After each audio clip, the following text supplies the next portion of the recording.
It's that time of the season. It's Premier League time. And today, I will be making my predictions for the 2025-26 Premier League season. I want to start off by saying, leave your thoughts in the comments, but these are my opinions, so don't shit on them. We'll start from the bottom and work our way upwards. So at 20th place, I have put, drumroll please, Burnley. They've signed a couple people this transfer window, most notably Kyle Walker, but other than that, not much has happened with them throughout the window. And once again, I could see a season where all three Premier League teams that are promoted go down again for the third year in a row. I don't know, for me, man, Burnley is the weakest of the three promoted clubs, I'll say that. I think Sunderland have some hope. They spent a shitload of money. They pulled a Forest. Leeds have Red Bull backing. They have money too. Burnley, they're the odd one out here. And I don't mind Burnley either, but sadly, I'm predicting them to finish last this season. Right. Now, who else is going down? In 19th place, I'm predicting Leeds United. Now, they've signed Sean Longstaff from Newcastle. Not many other notable signings, but I just believe, man, they have a better chance than Burnley of staying up. But on that note, I'm still putting them second to bottom in 19th. So, not that much of a chance of staying up. Next, I know I said I thought all three teams could go down like the past 2 years, but I've decided to change it up. Nah, I didn't. Sunderland, for me, I believe have the highest chance of staying up of the three that have been promoted this season. Still, though, I don't think they'll quite make it. I know they've pulled a Forest. They spent hundreds of millions of pounds, and it could work out like Forest did 2 or 3 years ago.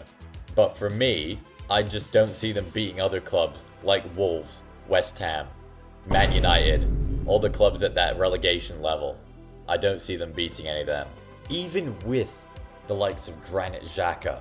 And I'm glad Sunderland are back in the Premier League too. I just think it's a shame, but I still believe they'll go down. And after all, these are my predictions anyways, so I could be totally wrong. The first club to stay up next season, I've put Brentford. Yes, Brentford in 17th place.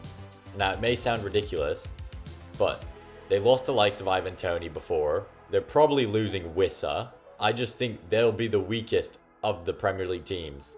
And they do stand a chance of going down, in my opinion. But luckily for them, just like Spurs last year, I believe there's three weaker teams. Now, next up in 16th position, I've put Wolves.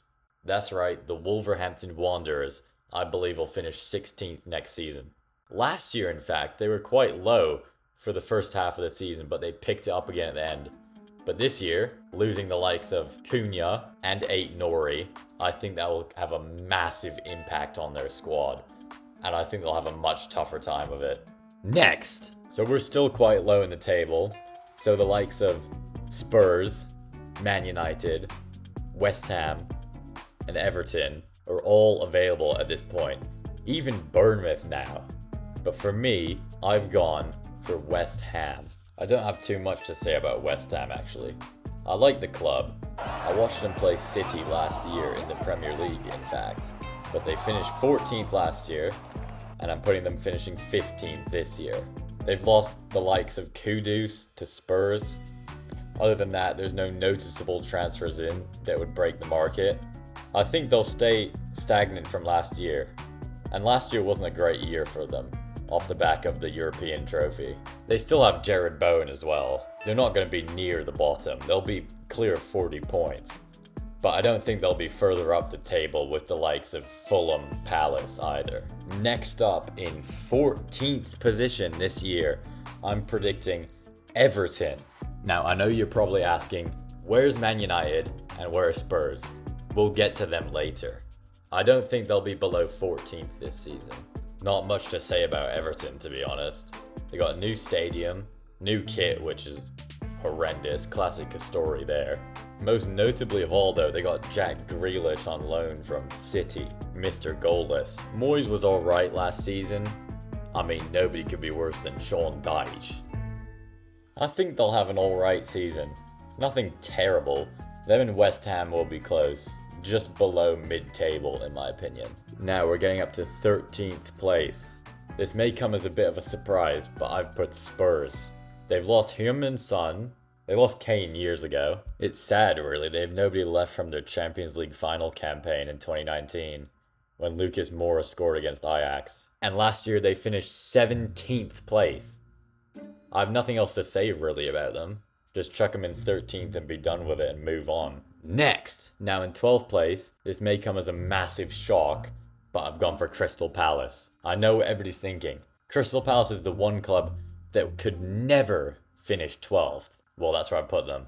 I mean, Palace finish 11th or 12th every year, so it's not a shock, is it? I like their new kit. Eze looks good in it. Not much else to say, to be honest. In 11th place, this is probably where I should have put Palace, because they always finish 11th. But I've gone for AFC Bournemouth.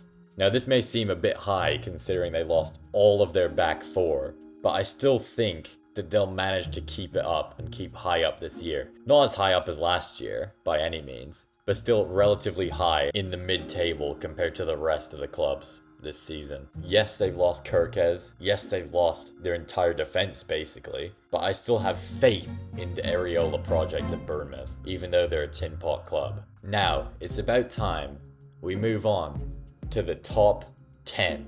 If you've been paying enough attention, you should know who these 10 clubs are. And in 10th place this season, I'm not putting Manchester United. I'm putting Fulham. Now, Fulham haven't really signed anyone, to my knowledge. But in my opinion, the clubs below them either stay stagnant to where they were last season, which was far below them, clubs like West Ham, or in the cases of Bournemouth, I think they've gotten worse with their club overall. Whereas Fulham, I think, have stayed around the same place as last season. It's still a strong club, the likes of Smith Rowe, but by no means will they be breaking into the European places this season, with all the competition that's above them. Next up is a big one. And by big, I mean the biggest club probably in the world. In 9th position, I'm putting Manchester United. Now, this may sound harsh, or it may sound very good depending on where you're coming from. Under Amorim last season, they finished in 15th place, their worst ever season in the Premier League. So, for me to be putting them 9th, it may seem a bit light, but some of their signings have been brilliant in this transfer window, to be honest. Brilliant's not a word used by Man United fans anymore, is it? The likes of Brian Mbeumo, Mateus Cunha, I think they'll all start to build a proper squad now. And they've also finally gotten rid of Marcus Rashford. I haven't been a big believer in the Amorim project, but we'll see what happens this year. After all, it's his first real season at the club. I mean, Ten Hag didn't get sacked until the season had already begun last year. Now we're moving up to the big boys. My predictions for the top 8 this season. And in 8th place, I've put Brighton. They have lost Evan Ferguson and also some defenders, but I still think they'll finish in the same place that they did last season. Brighton's definitely a solid club, by all means. It's not that difficult to finish above Man United, is it? Next, we get into what could be, again, the European spots, because of that 5th Champions League spot. For me, in 7th place, I've put Nottingham Forest. Some people might think that's overkill. 7th after last year, but they finished 7th last year as well. Even though they'll have to contend with the Europa League, Forest have made one of the best transfer windows of the summer, in my opinion.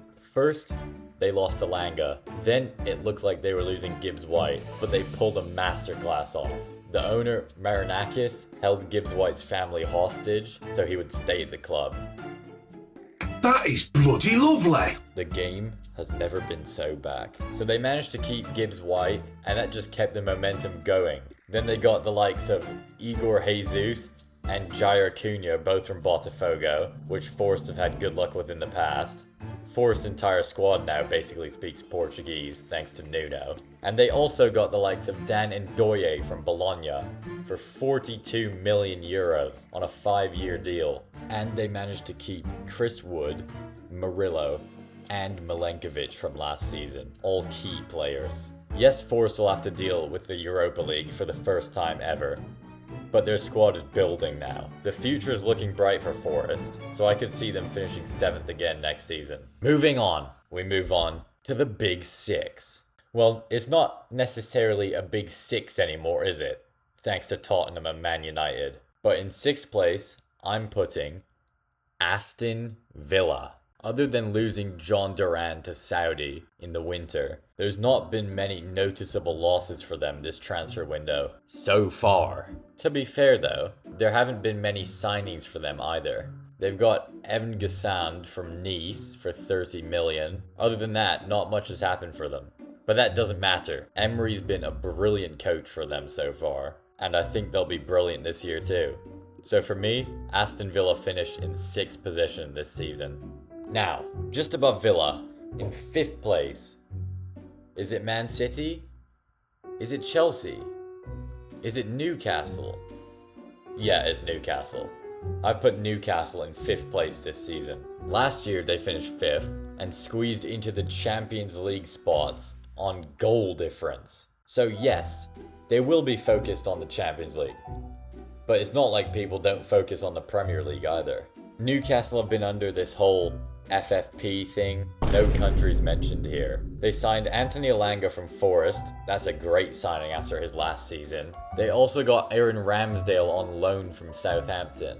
Other than that, not many noticeable signings, but also they haven't lost that many people either. Isak is still on the cards to Liverpool, but it's not happened as of this recording. Yeah, I don't know, man. I just think Newcastle and 5th place, that sounds about right to me, does it not? There shouldn't even be a Big Six anymore, should there? I mean, Man United and Spurs shouldn't count. Newcastle, if anything, and Villa too, actually could be in the new Big Six in the Premier League. Now, for the top 4, guaranteed Champions League clubs these are. And you should know who are the 4 that are left here, all massive clubs. But for me, 4th place has to go to Manchester City. This may come as a surprise, because they've won the league basically every year apart from last year. But I think slowly the Pep era of the Premier League is coming to an end. Yes, they've still spent millions and millions of pounds. James Trafford from Burnley, Ait-Nouri from Wolves, who we already mentioned earlier. But also the likes of putting Jack Grealish on loan, and mainly Kevin De Bruyne leaving to Napoli is just mental. I think the golden era of City days have come to an end already. We saw that after last season. But now it's all about what can they do moving forward this year. We'll see. Then in 3rd place, I've put Chelsea. Chelsea are relatively back. In the 22-23 season, they finished in 12th place. But over the past 2 years, they've gone from that back up to 4th last year. I think it's only going to get better this year. They have the likes of Cole Palmer, João Pedro now too. Their squad is absolutely massive. And they also got Liam Delap from Ipswich. It seems like it's going to be a good year for the Blues. Now the part you've all been waiting for, or the part you've skipped to in the video. If you did that, that's awkward. But anyways, my top 2 for this year. Who have I got second? Who have I got first? This comes as a massive surprise to everybody. In 2nd place, I've put Arsenal. Yeah, no, it's no surprise, is it? Of course I put Arsenal in 2nd place. They finish 2nd every year. And that means I think Liverpool will win the league with Slot for a 2nd year in a row. There's no way Arteta can win the league with Arsenal. It won't happen. They'll finish 2nd again. Next year will be their year. Liverpool, on the other hand, have spent bags of money this transfer window. They got Florian Wirtz from Leverkusen for 125 million euros, and also the likes of Ekitike from Frankfurt for 95 million euros. They're in their bag this year, and Slot's not going anywhere. I didn't expect Slot to be up to par with where Jurgen Klopp was, but I was completely wrong, and we saw that last season. Yes, Liverpool just lost the Community Shield to Crystal Palace, but that doesn't mean much really, does it? For me, the 2025-2026 Premier League champion is Liverpool. Thank you for watching the video. I hope you lot enjoyed my predictions. If you don't like them, comment what you don't like. I presume everybody will be doing that anyways. In all of these videos, nobody ever likes what they see, but these are my predictions, so you'll have to deal with it. Thanks again for watching, subscribe, and now, listen to Jeremy Clarkson. Sometimes my genius, its gravitational pull, shall draw you irresistibly into the subscribe button.